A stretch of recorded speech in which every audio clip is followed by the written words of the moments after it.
Eu fico pensando aqui, será que você é uma pessoa traumatizada? E eu posso te dizer, com quase certeza absoluta, que a resposta é sim. Eu sei, assusta. Mas não vamos levar para esse lado, não. O que significa trauma? Isso é qualquer situação que a gente passa onde tira a gente do nosso centro, que ou gera estresse demais ou reações em excesso. E naturalmente o nosso corpo ele é adaptado para lidar com esse tipo de situação. Então, por exemplo, estou sabendo que hoje vai cair uma tempestade aqui em São José. Fico um pouco ansiosa, fico um pouco irritadiça, de repente eu me organizo para ir embora mais cedo. Ok, amanhã já talvez nem me lembre dessa tempestade. E naturalmente o nosso corpo é adaptado para lidar com essas circunstâncias. Mas às vezes tem traumas que a gente passa que ele não é fácil de digerir.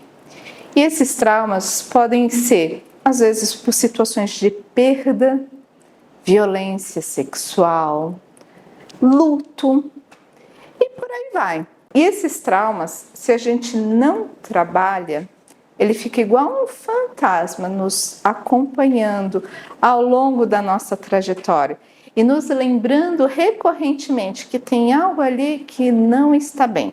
Eu gosto de fazer uma metáfora com a parte física. O nosso corpo, como eu comentei, ele é adaptado para lidar com essas circunstâncias. Imagina só que sem querer você bateu o seu braço em algum lugar e ficou um roxo. Naturalmente, seu corpo vai absorver esse hematoma que aconteceu por um acidente e ao longo de uma semana, talvez duas, esse roxo desaparece. Mas ainda vamos supor que essa batida foi mais forte e quebrou o braço. O seu corpo, ele até pode cicatrizar naturalmente, mas não necessariamente ele vai cicatrizar da melhor forma. Às vezes esse osso pode estar fora do lugar, às vezes dependendo de como foi, pode dar até uma fratura exposta. E aí a gente busca recursos, normalmente de médicos, ortopedistas, para fazer o cuidado necessário para o nosso braço cicatrizar da melhor forma. Se a gente não cuida disso, a tendência é ou piorar o cenário, ou não cicatrizar da melhor forma. E aí, às vezes, a gente fica com o braço torto e por aí vai. No nosso emocional é a mesma coisa. Só que a gente não consegue, muitas vezes, enxergar com os olhos. A gente, muitas vezes, observa por comportamentos, por mudanças de atitudes, por circunstâncias que, às vezes, nos tira, literalmente, as noites de sono. E aí, quando isso acontece, sinal de alerta. Por exemplo, fobia. Gente, ok, a gente não gostar de cobra, tá tudo certo, a gente não curte barata, mas quando a gente vê algo assim e a nossa reação é exacerbada, como se essa barata fosse um leão te atacando, sinal de alerta. Tem aí uma situação que está em desequilíbrio e isso é sinal de trauma. De repente perdeu alguém, essa pessoa, poxa, muito querida e com certeza o luto é algo que leva um tempo para ser elaborado e ser digerido. E não é fácil a gente perder alguém que a gente ama. Mas, supondo que essa pessoa faleceu há 20 anos atrás e a reação que você tem quando você fala sobre esse luto é como se tivesse perdido hoje ou ontem, está discrepante. Porque ao longo desses anos, era para você ia ter absorvido essas informações e hoje, quando se lembrar dessa perda, se lembrar como saudade, se lembrar com aquela coisa mais nostálgica e permitir que a tristeza dê espaço para a lembrança das coisas boas.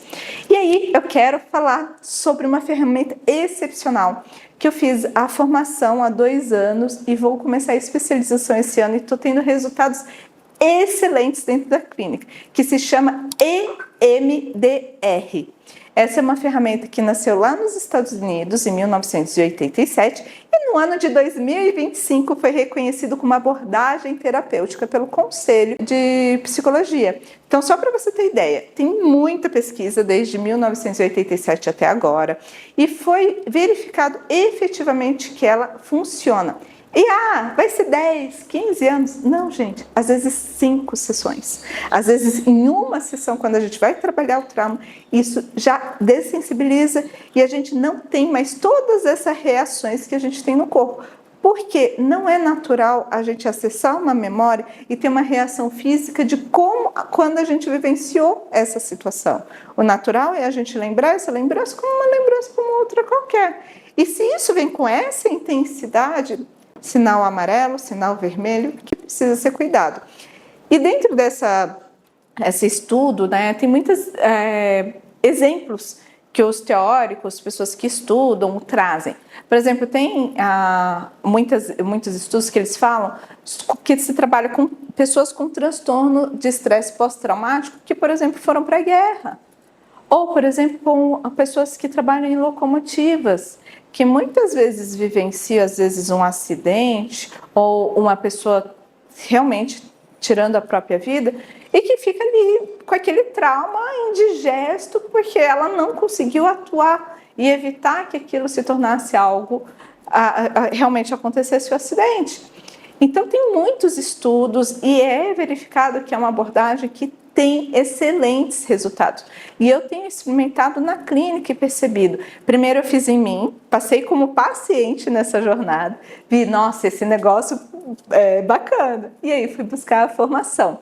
E dentro da clínica, eu fui a primeira, já temos um outro profissional e se tudo der certo no ano de 2026, vamos partir para a terceira pessoa também com essa formação, porque realmente é uma ferramenta que vale muito a pena.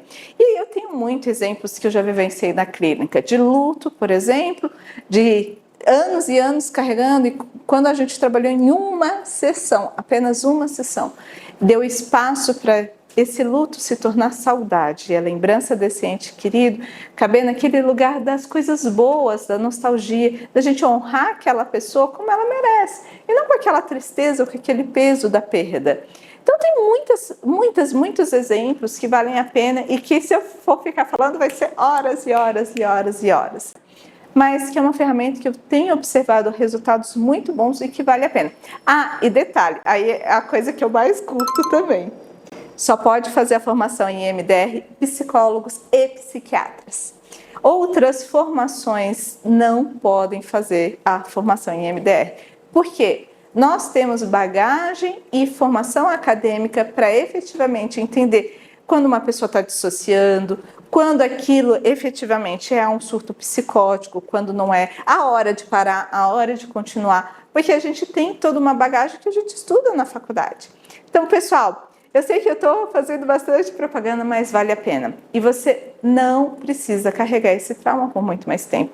Você pode viver de uma forma saudável e equilibrada, de uma forma que esse fantasminha não te acompanhe mais por tanto tempo. É muito parecido com aquela ideia do sexto sentido, sabe? Que quando a gente ouve os nossos fantasmas, a gente entende o que ele quer sinalizar, o que ele está trazendo, ele simplesmente descansa em paz. É isso, pessoal. Espero que você tenha curtido esse conteúdo e a gente se vê no próximo. Beijo e até a próxima.